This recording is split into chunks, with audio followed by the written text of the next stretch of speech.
Satyam and Sarovar YouTube channel को subscribe कर लीजिए और बेल आइकन जरूर दबाइए ताकि आपको हर रोज़ नई वीडियो मिल सके।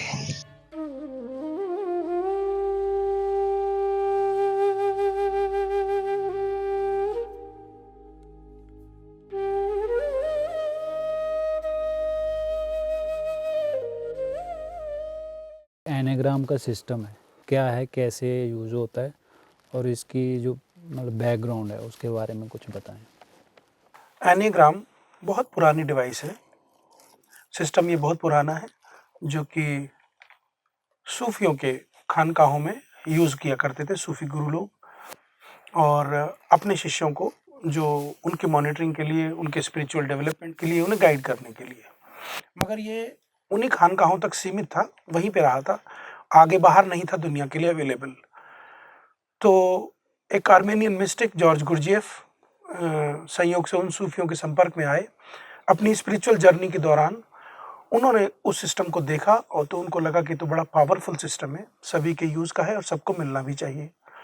तो वो उसको समझ के उसको वहाँ से बाहर निकाल के ले आए और फिर दुनिया के सामने धीरे धीरे करके इंट्रोड्यूस किया। पहले उन्होंने इसको अपने क्लोज ग्रुप में इंट्रोड्यूस किया, जो भी लोग उनके साथ स्पिरिचुअल जर्नी कर रहे थे, जो भी गुरुजीएफ उनको सिखा रहे थे, उन लोगों में, और धीरे धीरे उनकी मॉनिटरिंग और उनको गाइड करते हुए इसका बड़ा उपयोग उन्होंने किया। फिर 1950 के आसपास उनकी डेथ हो गई और वो उसके बहुत सारे सूत्र ऐसे थे, बहुत सारे गुर ऐसे थे जो गुरुजीएफ खुद ही जानते थे, वो पीछे अधूरे छूट गए। तो उस डायरेक्शन में काम होना बहुत स्लो हो गया। फिर बहुत इक्का दुक्का कोई लोग करते रहे। लेकिन ये वो टाइम था कि जब 50s के बाद सिगमंड फ्रायड और जुंग की साइकोलॉजी दुनिया को के सामने आई, मिली, और दुनिया ने समझा कि ये डेप्थ साइकोलॉजी क्या है, ये किस तरह से हमारे जीवन को प्रभावित करती है। उसी समय बहुत सारे लोगों ने जुंग की साइकोलॉजी को एनियोग्राम के उस मॉनिटरिंग सिस्टम से और उस पावरफुल टूल से जोड़ा और दुनिया के लिए बिल्कुल आम अवेलेबल होता चला गया। ये उस तरह से बहुत सारी किताबें बाद में आई और बहुत सारी बुक्स अवेलेबल हो गई, और आजकल तो इंटरनेट पे और तमाम तरह की, वेस्ट में तो ये बहुत पॉपुलर है और सब जगह इसका ये मटेरियल पढ़ने के लिए, यूज़ करने के लिए अवेलेबल है। पर चूंकि ये बहुत ही पेचीदा सिस्टम है, बड़ा वास्ट है, और वास्ट और पेचीदा इस वजह से है कि ह्यूमन साइकोलॉजी खुद में बड़ी पेचीदा विषय है। तो इसका उपयोग भी सीमित है अभी भी, और बहुत ही एक्सपर्ट लोग इसको कर पाते हैं।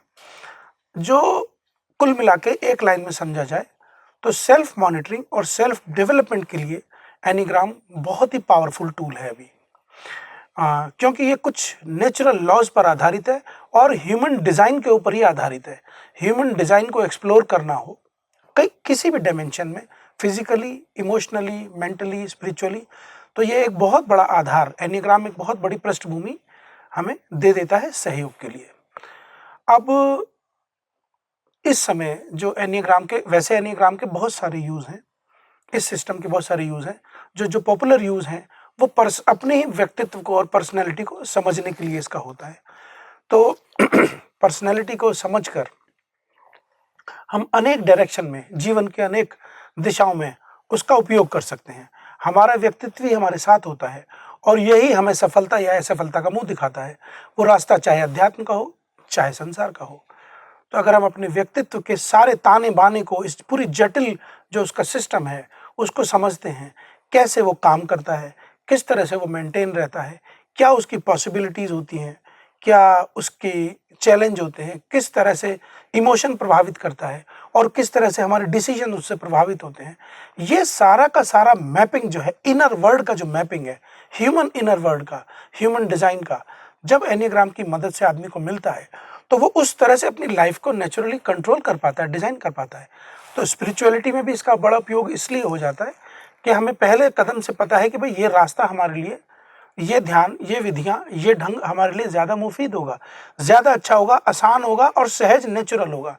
अध्यात्म आखिर तय तो हमारे जो नेचुरल फ्लावरिंग है उसी के लिए है, जो हमारा सहज विकास है उसी को सहायता देने के लिए है। तो अगर हमें सारी पेचीदगी पता चल जाए पहले कदम पे, तो हम आध्यात्मिक रास्ते को उतना आसान बना लेते हैं, उतना सहज और नैसर्गिक बना लेते हैं। और दुनिया में तो इसका उपयोग है ही।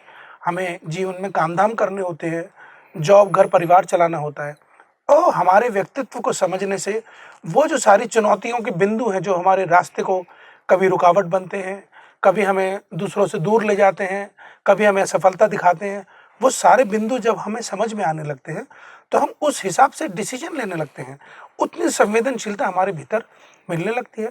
तो एनियोग्राम का इस तरह से उपयोग हो जाता है बहुत सारी दिशाओं में, और आजकल तो बड़ी बड़ी कंपनियों में इसका उपयोग हो रहा है, बहुत हाई प्रोफाइल इवेंट्स में, टीम बिल्डिंग में इसका उपयोग हो रहा है। दुनियावी तल पे अगर देखें, आध्यात्मिक तल पे तो इसका उपयोग है ही, आध्यात्मिक तल पे इसका उपयोग थोड़ा सीमित है और दुनिया में इसका उपयोग बहुत ही ज़्यादा है।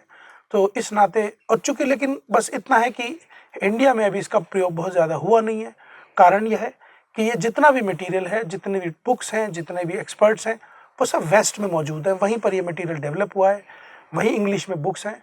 तो इंडिया में आने में धीरे धीरे इसको समय लग रहा है, अब थोड़ा पॉपुलर हो रहा है और थोड़ा थोड़ा इसको धीरे धीरे समय लग रहा है। जैसे जैसे इंडिया में आएगा तो ये बहुत पावरफुल होगा और हेल्पफुल होगा।